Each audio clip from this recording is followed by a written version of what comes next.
Moški delujemo predvsem iz glave, zato smo dobri v biznisu, dobri v matematiki, dobri v nekih racionalnih stvareh.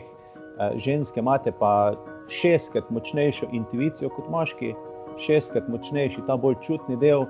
In ženske, brez da bi vam kdo karkoli povedal, že zaznavate energije, zaznavate nekaj, kar je nevidno v ozračju, bi lahko rekli. Zato, ker imate ta čut razvit zaradi te vaše materinske narave in enostavno naravne predispozicije, ki jo imate za to, da začutite, kdaj je otrok lačen, ko je majhen in ga znate veliko bolj čutiti, ne. In ta energija je v bistvu vse posod in potuje tudi na daljavo, ne. Kot nek Wi-Fi bi lahko rekli, ne. Kot ima računalnik Wi-Fi, podatki tečejo, ti jih ne vidiš, tako lahko ti zaznavaš te subtilnejše impulze, ki so vse posod. In zato ženske ni potrebno posebej prepričevati, ampak ko se spreminjate ženske, ker vaš Wi-Fi oziroma vaša intuicija je 6-krat močnejša in vaša energija je 6-krat močnejša, ne, in ko vaš Wi-Fi spremenjene te energije, ne, pride v stik z moškim, se tudi moški počasi začne spremeniti, ampak